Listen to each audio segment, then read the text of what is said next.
It is nearing sunset in the Arizona desert. This group has driven nearly 2 hours from the city to a secluded site deemed appropriate for contact.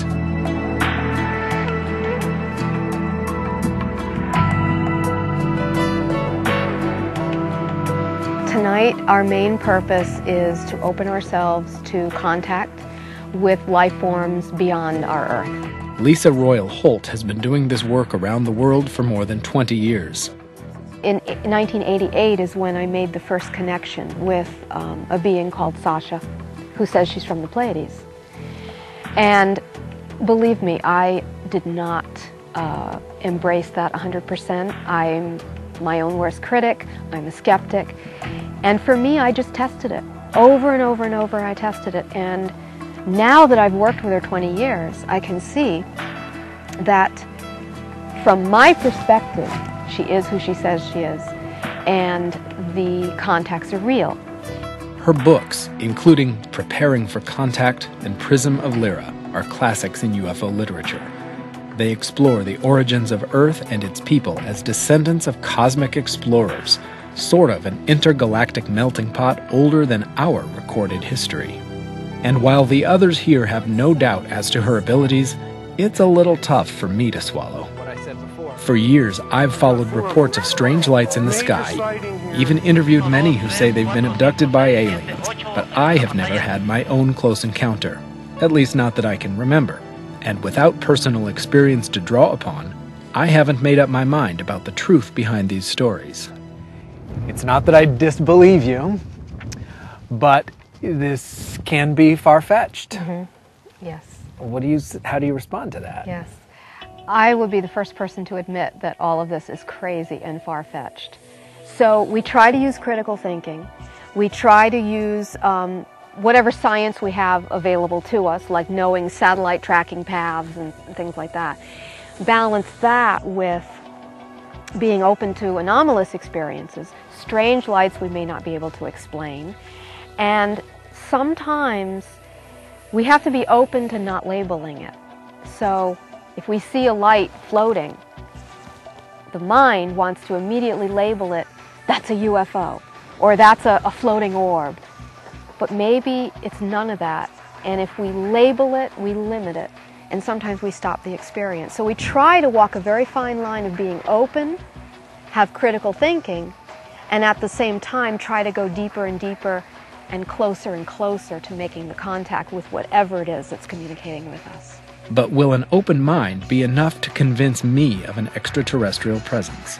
Stacy Wright and Jim Mann run a chapter of MUFON, the oldest UFO investigation group in the world. What do I expect tonight? With the people that we have here tonight, with the energy that's here, I fully expect a physical manifestation. Yeah. Okay? I may be going out on a limb on that, but yes, I feel that there will something will turn up tonight. You know, I want something physical. I want that. Bring it on. The chances of getting anything on film, personally, I think are better than they used to be. Now, I've been doing this more than 20 years, and it seems lately, just by looking at things happening in the world, that it seems to be happening more and more.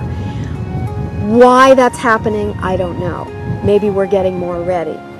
Getting anything on film is dependent on us, but also on them. Because them meaning the ETs. Because they see a bigger picture than we do. And as an example, maybe they know there's some secret military base a mile from here, and they're not going to appear because they know that would endanger us. That's a dramatic example, but it's an example of having a broader view of things. LYSSA describes contact as an inner process. The tools she brings to these sessions are largely symbolic. The high-powered spotlight isn't so much for attracting flying craft as for focusing participants' thoughts. We begin with a group meditation. All right, everyone. We will officially open the contact work tonight. So I'm going to ask you to close your eyes. And the first thing we're really going to do is just send... It's more than guided meditation. It's more like focused thought, projection of energy, projection of consciousness, where we try to leave the perspective of the mind that we have on a daily basis, which I could call local mind, which is LYSSA. This is my locality. And we try to go beyond that locality to go to non-locality, which means more of a universal perspective of a consciousness field that goes beyond just the simple human thought. And if we can get there, that non-locality is like a common ground where all life meets. The moon, mysterious and contemplative, dominates the skyscape. From the campsite, LYSSA uses the light to project our thoughts upward. We see planes and satellites passing overhead. We see planets in our solar system. Then, we see a new light over the horizon. It could be a planet. If it's not a planet, then it's some anomalous thing because it's moved slightly, but it's not a plane. It doesn't appear to be a helicopter or anything like that. And so what is your protocol? When you see something like this, what do you do? When we see something like this, we will normally either signal it, which we've tried to do and we've received no response, or we will try to send out a telepathic and or verbal request. If you hear us, if you're trying to communicate with us, please let us know. There is no response. We decide it is the planet Venus. But more than one person on tonight's adventure sees something more. When I went into the meditation, LYSSA took us in deeper, and what I heard internally, and then I started seeing visuals of this mantis being, and he was stepping into my energy field like about 20 feet out. Then he would step out, allowing my body to acclimate, then step a little bit closer, and that happened 3 or 4 times. And then I got a clear visual of a mantis standing to my left, kind of over me. Okay, that was right next to me. Right next to you, yes, because you were next to me. And very gentle energy, but just information that said that we were familiar with each other. I could see there was this group off to the northeast. Group of? It was like, it seemed like it was 5 light beings. So it was more like this group of light that then had sort of shapes, a little bit of shape to it. Is that significant to you in terms of this is contact? It's a hint that something has shifted. Is it contact? I don't know for sure, to be honest, but I'd like to think so. Do you feel they're here? Yeah, but I feel like, I mean, they've been here in our proximity for long before we were ever here. So, yeah. Okay, after we've done our contact work tonight, we're going to return back to our planet. A closing meditation comes with a reminder as we do this, that the ceremonies may be over, but the thought process, humanity's preparation for contact, is just beginning. when we leave the site, the contact work doesn't finish. And very often, there are experiences on the drive home. There are experiences in the days that follow. Whether those experiences are physical or whether they are more internal really doesn't matter.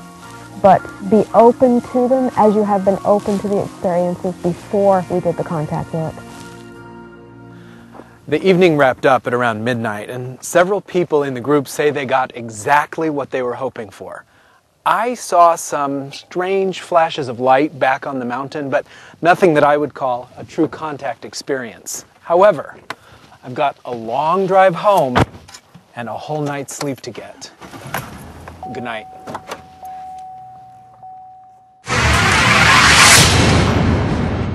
Hello, I'm Lisa Royal Holt. You just watched an edited version of one of my contact sessions. Now, the team at Paranormal Matrix wants to bring you more. Another contact session, webcast live, so you can participate in the comfort and privacy of your home. Mark this on your calendar, Saturday, June 5th. This has never been done before, a synchronized worldwide effort, unifying our thoughts to let them know that we are ready. Visit paranormalmatrix.tv to pre-register and learn all the details. Thank you.